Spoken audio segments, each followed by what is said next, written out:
그래서 오늘 목사님이 또 주제로 잡으신 것도 주는 것이 받는 것보다 복이 있다라는 내용이에요. 예, 주는 게 받는 것보다 복이 있다는 건 알고는 있지만 어떻게 실천해야 되는지는 우리가 모르고 있었잖아요. 궁금하네요. 오늘 그 얘기를 목사님이 해주실 네. 겁니다. 네.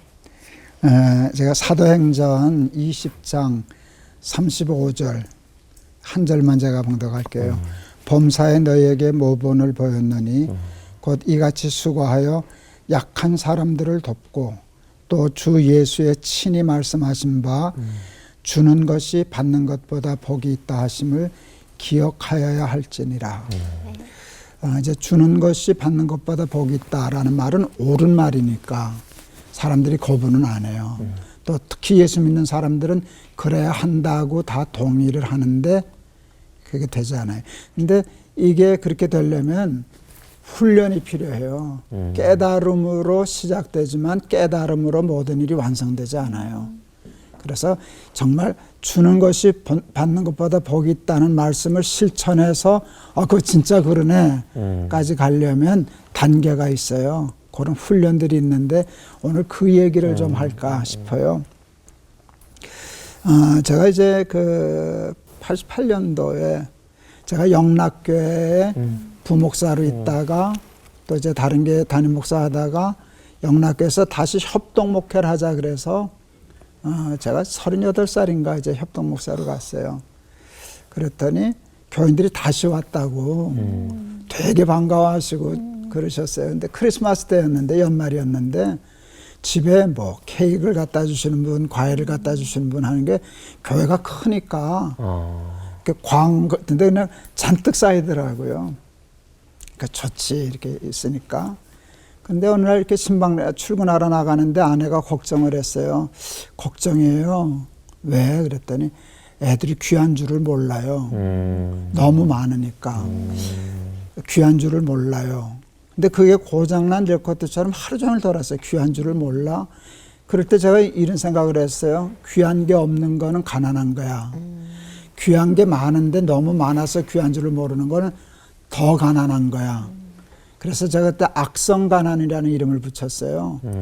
지나친 풍요로움이 내 아이를 악성가난뱅이로 만들고 있구나. 집에 들어와서 이제 아이들한테 어렸을 때인데 그 얘기를 했어요. 그래서 걱정이다 그랬더니 큰아이가 초등학교 다닐 때인데 너무 많아서 나쁘면은 베풀면 되잖아. 흩어주면 되잖아. 그래서 정말 그 무슨 비닐팩 준비해가지고 이거 엄청 20몇 개인가 40몇 개인가 푸대를 만들었어요. 엄청 많았어. 그걸 다 나눠줬어. 심은 돌리는 아이도 주고 청소하는 아저씨도 드리고 하다못해 들고 육교까지 가서 다 나눠주고 왔어요. 그때 이제 그때가 연결이 됐을 때인데 우리나라에 컴퓨터가 이제 막 들어올 때였어요. 우리 아이들이 컴퓨터를 사달라 그러더라고요. 88년도, 89년도 초인 것 같아요. 그때 한 50만 원이에요. 그때 50만 원은 작지 않았어요. 그렇죠. 어려운 목사님들 죄송한데 제가 큰 게 목사니까 50만 원짜리 컴퓨터를 사줄 수 있더라고요. 그걸 하긴 사줬어요. 사줄 때 기분이 너무 좋았어요. 왜 제가 어려서 가난해서 그런 걸 못 갖고 살았는데 내 자식은 내가 해줄 수 있으니까 그게 너무 좋았어. 근데 그날 9시, 그때는 9시에 뉴스를 할 때인데 저녁 9시 뉴스에 천호동 일가족 4명이 집세 올려달라는 거 못 올려주고 비관하고 애 둘 데리고 4식구가 자살한 사건이 딱 됐어. 하필 그 돈이 50만 원이었어요. 이게 50만 원이라고 하는 것 때문에 내가 체했어요, 마음에. 나는 사업하는 사람도 아닌데 조금 큰 게 목사인데 50만 원 컴퓨터 한 대 사준 돈인데 어느 집은 그게 없어서 애까지 죽었다는 게 이게 딱 너무 마음이 괴로워서 제가 하나님 앞에 짜증을 냈어요. 내가 뭘 죽을 죄를 졌다고 이렇게 들볶고 싶습니까? 애 컴퓨터 사준 게 죄입니까? 이제 그럴 때 하나님이 저한테 주신 그 마음이 레위기 19장이에요. 내 밭이라고 다 거두면 못 쓴다. 내 귀퉁이는 남겨둬라. 들고 가다가 떨어지면 가난한 사람을 위해서 버려두어라.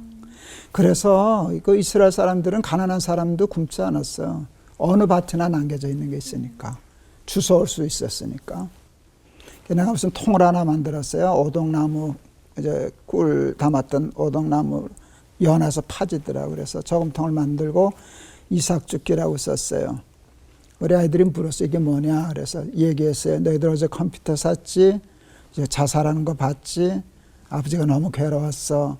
하나님이 그렇게 살면 안 되는데 내 귀퉁이는 남기라 그랬어. 그래서 우리에게 맡겨준 가난한 사람의 몫이 있다. 그건 우리 게 아니다. 가난한 사람 몫이니까 그건 늘 떼놓고 살아야 되고 그것까지 다 쓴다는 거는 그 사람 것을 빼앗는 것과 같다 하는 걸 가르쳐서 이삭주기가 시작됐어요. 제가 그때 영락교 고등부 설교할 때인데 아이들한테 그 설교를 했어요. 임원들이 찾아왔어. 목사님, 우리 하면 안 돼요? 되지. 그래서 영락교 고등부에서는 이삭주기가 시작됐어요.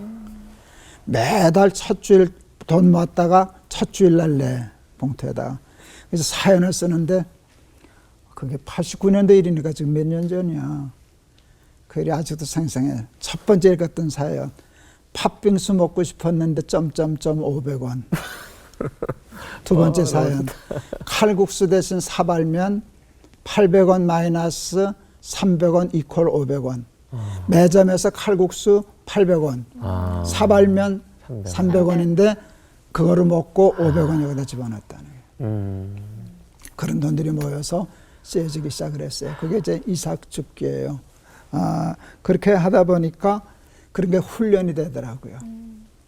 제가 이제 다른 큰 교회, 이제 다른 교회 담임 목사가 되었을 때에도 교회에서 그 운동을 했어요. 그래서 교회 예산이 1년에 그 당시에 그때 7, 8억이면 작지 않은 교회인데 7, 8억 할 때 이삭죽기 헌금으로만 1억 정도 모았었어요. 그거는 이제 동네 동장님들 모시고 우리가 어디다 쓰면 좋겠나 의논해서 쓰기 시작했는데 그때 돈만 보내지 않고 하다못해 독거노인들 이렇게 할 때 교인들이 가서 직접 봉투에 넣어서 드리고 귤 한 봉지라도 사고 가서 한 시간씩 얘기 들어드리고 그런 일들을 했는데 교인들이 참 좋아했어요. 아까 우리 온유 얘기하듯이 그걸 하면서 교인들이 더 행복해하는 거예요. 이렇게 다니면서 할머니 손잡아주고 그러면서. 근데 이제 그때 교인들이 물었어요. 너무 재밌으니까.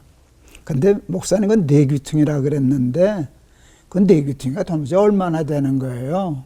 이삭죽기 헌금의 기준을 얘기해 달라는데 나도 몰랐어요. 그래서 계산을 해봤지. 내 귀퉁이라 그러셨으니까 그랬더니 이게 엄청나더라고요. 가로가 10, 세로가 10이면 100이라는 밭이잖아요. 그렇죠. 거기다 네 귀퉁이를 떼려면 내접한 원을 떼야 되잖아. 그 원을 계산하는 게 반지름 곱하기 3.14더라고. 그러니까 5제곱 파이지 뭐야. 그랬더니 78.5야. 무슨 뜻인가? 네 귀퉁이가 21.5%라는 거야. 5분의 1. 이야, 그거 얘기했던 교회들 다 도망가겠다 싶더라고. 그런데 이제 교인들한테 그래서 다른 걸 가르쳐 드렸어요. 의학에 보면 11조 하다가 3년에 한 번씩 11조를 더하게 하셨어요, 하나님이. 그러니까 쉽게 말하면 하나님이 11조 받아 살림하시다가 돈이 떨어지시는 거야. 야, 모자란다. 3년에 한 번씩 더 내. 그런데 그 30분의 1조라고 생각했어요. 3년에 한 번. 그렇게 하면 대충 한 달에 하루 몫이구나. 그래서 교인들한테 한 달에 하루 몫은 남을 위해서 써라. 그랬어요.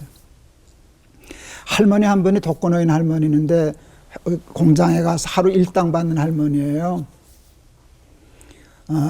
이삭죽에 헌금을 냈어. 11,000원. 연필로 썼어. 사연을 썼어요. 공장 하루 품삯. 이런 말 막 나오는데 미치겠더라고, 그 사연을 받은. 하루 일당 11,000원 받는 할머니가 목사가 하루 그걸 내란다고 그걸 낸 거야.